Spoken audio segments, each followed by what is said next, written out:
Em Jerusalém, os judeus ortodoxos reúnem-se para prestar homenagem a Jeová, o único, todo-poderoso Deus de Israel. Porém, hoje, uma figura sombria permanece no fundo. Em alguns dos templos mais antigos da Terra Sagrada, arqueólogos estão descobrindo pistas tentadoras de que Deus não estava sozinho. E uma das maiores batalhas dos sexos na história já pode ter sido travada há 3.000 anos. Sou John Rhys Davies. Venha comigo explorar o mistério da deusa proibida a seguir em arqueologia.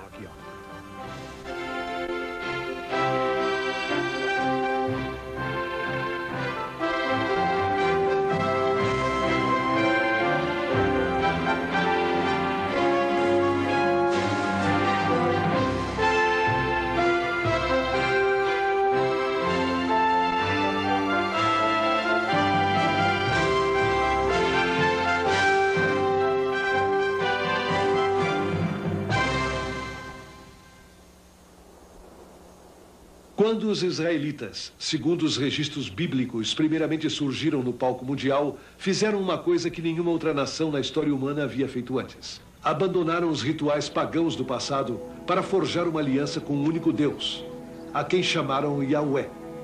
E o Senhor disse: não terás outros deuses além de mim. Antes disso, os antigos adoravam uma diversidade de entidades, entre elas a deusa mãe, o símbolo quintessencial da vida e da fertilidade. Foi a deusa-mãe derrotada pelo Deus de Israel, como a Torá sugere. Ou como algumas feministas alegam, os editores da Bíblia, que eram padres masculinos, simplesmente tentaram apagá-la dos seus textos sagrados.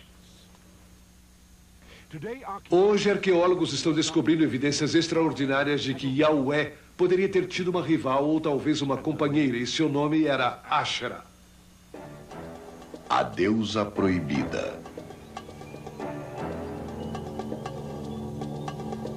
Durante as últimas 2 décadas, o arqueólogo americano Bill Dever tem procurado restituir Asherah, a deusa mulher da antiga Canaã, a seu lugar de direito na antiga religião de Israel. Asherah era venerada aqui junto com Yahweh, a entidade masculina proeminente do antigo Israel.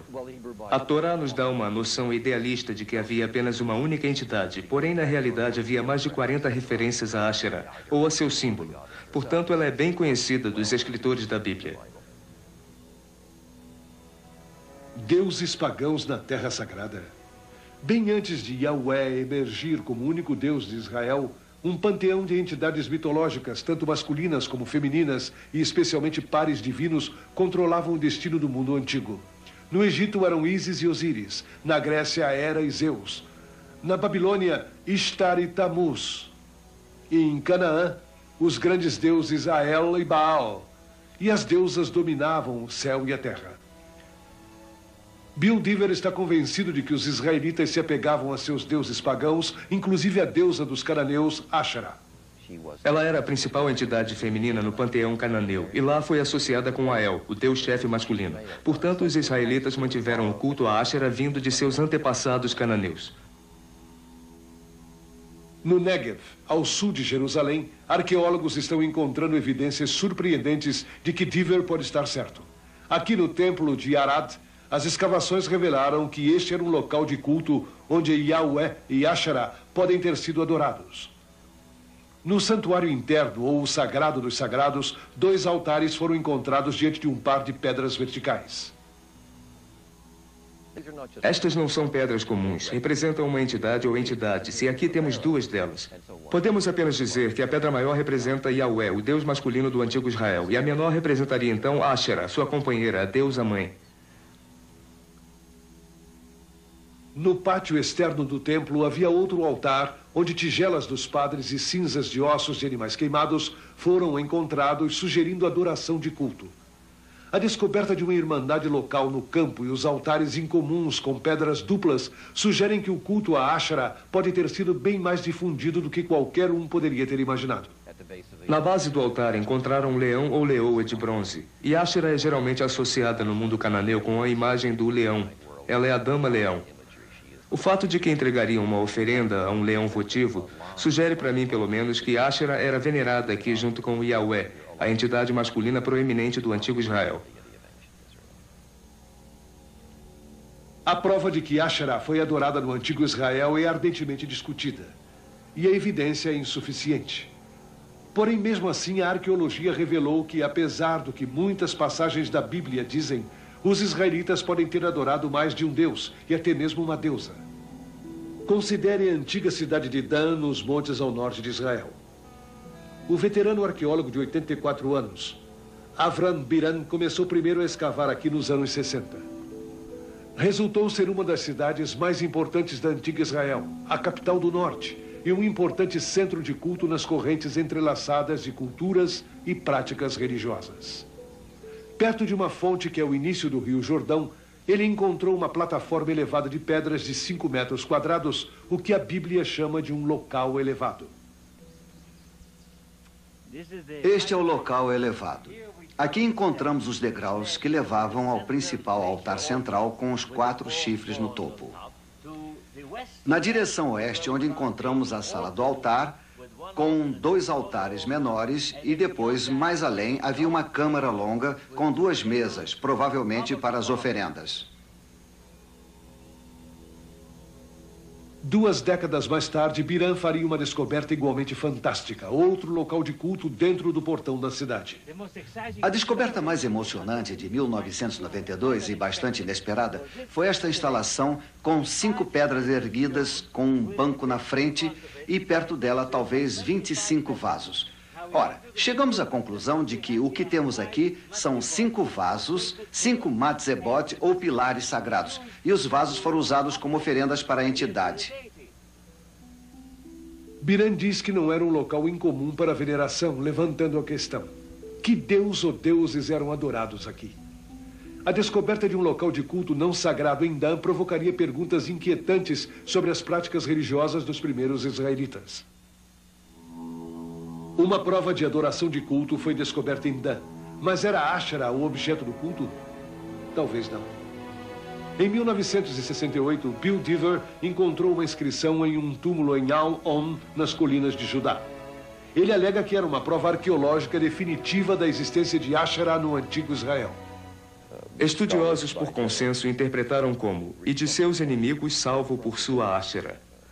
A importância desta inscrição é que pela primeira vez temos um texto hebreu, no qual Asherah, a antiga deusa-mãe de Canaã, é mencionada por seu nome e unida a Yahweh, o Deus de Israel, em um contexto de bênção. Uma década mais tarde, outra inscrição foi encontrada em uma jarra de pedra em um pequeno santuário em Kuntilet Airut, ao leste do Sinai. Esta é uma inscrição hebraica que se relaciona com as bênçãos. E na última parte vemos aqui: que X seja abençoado por Yahweh de Samaria e por sua Asherah. Bill Dever, um grande amigo meu, acredita que são Yahweh e sua Asherah, o que significaria que Yahweh tinha uma companheira. Não é tão simples assim. Carol Myers passou mais de uma década explorando as vidas das mulheres no mundo bíblico. Uma autoridade neste assunto geralmente esquecido, ela tem uma visão contrária de Dever. As inscrições poderiam estar dizendo também que esta é a entidade de um local chamado Samaria, ou Asherah poderia não se referir a uma entidade feminina, mas poderia se referir a um símbolo de uma entidade. Porém, Dever insiste que Asherah era uma verdadeira deusa. Notem a figura feminina sentada meio desnuda. Ela está num trono de leão do tipo reservado apenas às entidades e à realeza. Quem é ela, nossa dama de Airut? Tenho discutido que aqui temos uma representação real de Asherah, a deusa-mãe da antiga Canaã, adotada em Israel e concebida como a companheira de Yahweh. Por que não vemos o poder na realidade da influência do culto de Asherah no antigo Israel? Carol Myers acredita que os antigos israelitas consideravam Asherah um símbolo de renovação e fertilidade, não como uma deusa. E mais tarde, eles incorporaram seus atributos em uma única entidade, Yahweh. Mas e se Yahweh, como uma entidade única, engloba a habilidade de oferecer a chuva em sua época, engloba a habilidade de oferecer a fertilidade para o corpo feminino, então talvez eu não precisaria pensar em uma entidade feminina separada que poderia oferecer estas coisas. Porém, para Bill Dever, o gênero de Yahweh na Bíblia está claro. As imagens, a linguagem, as ações associadas com Yahweh na Torá são surpreendentemente masculinas.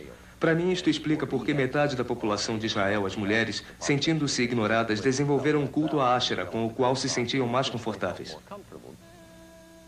Entretanto, Myers ignora a imagem masculina que prevalece de Yahweh devido a um aspecto distinto da linguagem da Bíblia hebraica.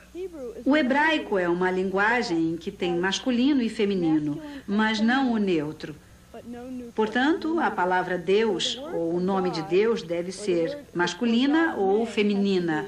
E a palavra usada para Deus em Israel é uma palavra masculina, um nome masculino. Não significa necessariamente que Deus tem que ser identificado como homem. Ao invés disso, Myers explica a imagem masculina de Yahweh desenhando um paralelo com a criação de Israel como um Estado devido a uma luta de poder com o Egito e depois com as cidades-estado de Cananeu. Ao combater os egípcios, ao combater os cananeus, as metáforas da guerra e poder que são tradicionalmente em quase todas as culturas associadas mais aos homens do que às mulheres, o Deus que representa seu sucesso é descrito naturalmente pela linguagem que é essencialmente masculina.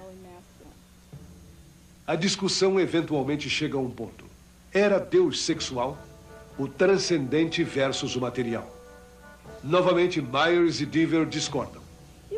Você tem Deus com mãos e dedos, tem Deus com rosto, tem Deus com olhos, com uma cabeça, com costas. Mas o que é fascinante sobre estas imagens de corpo para Deus é que parecem se deter na cintura, apesar de ter um pé aqui e ali para Deus. Mas não há um sentido de genitália relacionado a Deus. Alguns estudiosos acreditam que não se deveria atribuir a ideia de sexo a Deus, mas acho que isso é uma tentativa moderna ocidental de espiritualizar Deus, anestesiá-lo de certa forma. De fato, Deus na Torá é bastante vigoroso e rigidamente masculino. Deus era tanto masculino como feminino, nem masculino nem feminino, acima do masculino e feminino, e Yahweh compilava os dois. Ao invés de tentar negar a ideia da sexualidade de Deus, por que não reconhecer o poder da sexualidade, que é parte do poder da natureza e, portanto, de Deus, e celebrá-la? Asherah e Yahweh, como um par, deveriam representar algum tipo de par divino que promove a fertilidade através de sua união. Não está aqui nas inscrições em textos extra-bíblicos ou qualquer texto bíblico.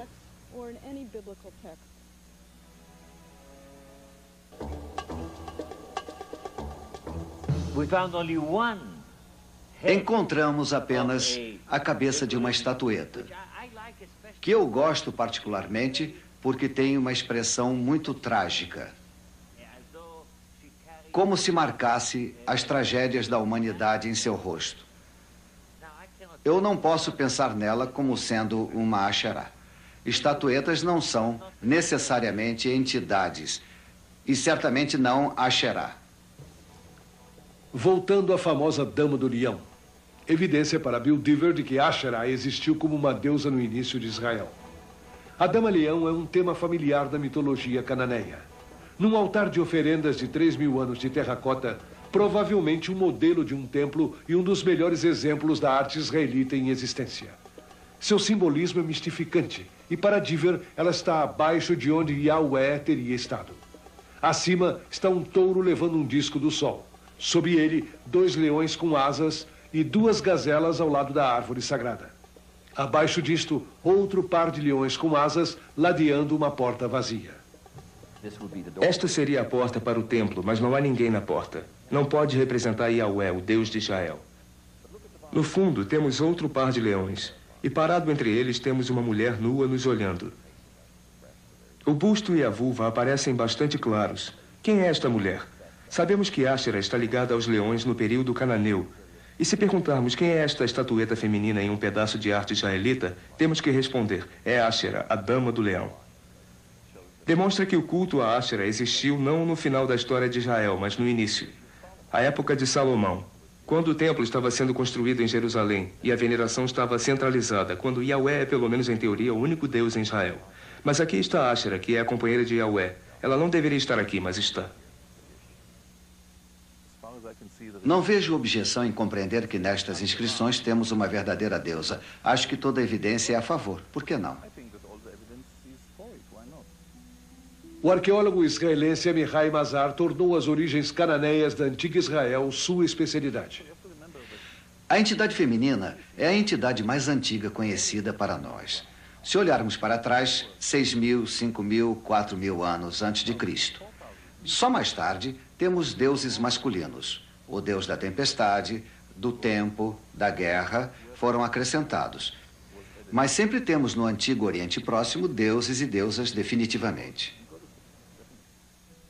No ano de 1960, a famosa arqueóloga inglesa Kathleen Kenyon descobriu centenas de estatuetas femininas quebradas em uma caverna não longe do Templo de Salomão, em Jerusalém.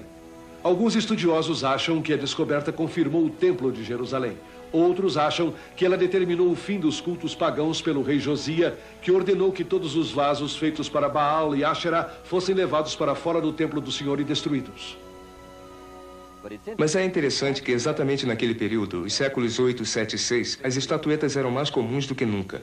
Estas estatuetas têm a ver com cultos supersticiosos no campo. Em Jerusalém, na capital, as pessoas não as usavam. O fato é que encontramos mais destas estatuetas aqui sob a sombra do monte do templo do que no resto do país. Em Arad, o ataque a Asherah foi além dos objetos de culto e estatuetas. Algumas destas figuras foram encontradas inclinadas para o lado, deliberadamente cobertas. Um dos motivos que os santuários locais foram abolidos foi porque estavam ligados ao culto de Asherah, que naquela época começava a ser um anátema aos reformadores, profetas e sacerdotes. Seguindo este ataque, Diver alega que os escritores, editores e padres do antigo Israel decidiram se livrar deste problema de Asherah de uma vez por todas. Muitos homens no antigo Israel tinham medo do poder da deusa-mãe e do domínio que ela exercia sobre as mulheres. E parece que houve uma tentativa de suprimir o culto a Asherah. Especialmente quando o monoteísmo começou a chegar a seu ápice. Havia espaço apenas para um deus e era uma entidade masculina. Mas como uma deusa que era tão adorada pelo povo poderia ser tão odiada pelos autores do Velho Testamento? Eles representam o ortodoxo, a ala direita, partidos nacionalistas que editaram a Bíblia. Eram todos homens, representavam o governo, eram um partido elitista, os intelectuais de sua época. Segundo eles, havia apenas um Deus, ou deveria haver um, mas havia outros. Não gostavam da ideia de uma companhia feminina para Yahweh. Asherah era no mínimo um problema e no máximo era uma verdadeira ameaça à ideia do que Deus deveria ser, e portanto ela precisava desaparecer. Diver especula que a supressão de Asherah vai além das atitudes masculinas muito enraizadas em relação às mulheres no mundo antigo. Estavam fascinados pelas mulheres, mas as temiam. Invejavam seus poderes de reprodução. As consideravam objetos de satisfação sexual e prazer. Mas tinham medo da sexualidade livre delas. Portanto, em cada sociedade antiga, há uma tentativa de oprimir as mulheres, mantê-las sob controle. A ideia era que, uma vez que se desse mais poder às mulheres, não se teria como controlá-las. E assim as mulheres se retiraram para suas casas, onde continuaram seu próprio tipo de prática religiosa, sem considerar o que os homens pensavam. Myers encara o conflito de outra maneira. Os autores bíblicos não discriminavam as mulheres, discriminavam o passado, qualquer competição com Yahweh. Não acho que havia uma opressão à crença em Asherah. Acredito que havia uma ênfase no Yahweísmo que excluiria qualquer influência pagã. Não acho que a religião pagã feminina recebeu um tratamento mais duro nas mãos dos autores padres do que qualquer outra religião pagã masculina. Em 596 a.C., os babilônios saquearam Jerusalém. Séculos mais tarde, quando a Torá foi editada em sua forma atual, a idolatria seria culpada pela queda de Israel e Yahweh emergeria triunfante. Temos que lembrar que a Bíblia é literatura, não é a vida. É de certo modo artificial por natureza. A Bíblia é o que seja assim. É importante lembrar que a Bíblia sofreu mais nas mãos de seus amigos do que nas mãos de todos os seus inimigos reunidos. Acho que devemos encarar o fato de que o culto a Asherah era extremamente proeminente e influente por todo o período da monarquia, apesar de muitos sacerdotes reformadores, profetas e os editores finais da Bíblia hebraica não gostarem disso. Quando o assunto é religião, crenças antigas não morrem facilmente. Talvez nos rostos inocentes dos santos, Ashera, a deusa proibida, viva. Na Idade Média, milhares de anos depois que Yahweh escondeu a deusa-mãe, uma seita judia mística introduziu uma nova entidade chamada Shekinah na literatura judaica. Concebida como o espírito ou a presença de Deus no mundo, Shekinah parecia introduzir uma ponte feminina entre o distante e proibido Yahweh do Antigo Testamento e seu povo. Realmente, Shekinah era algumas vezes chamada de a noiva de Yahweh. Mesmo hoje, em alguns rituais judaicos, canções de casamento ainda podem ser ouvidas que celebram a união de Deus e sua noiva. Quem mais poderia ser, senão Ashera?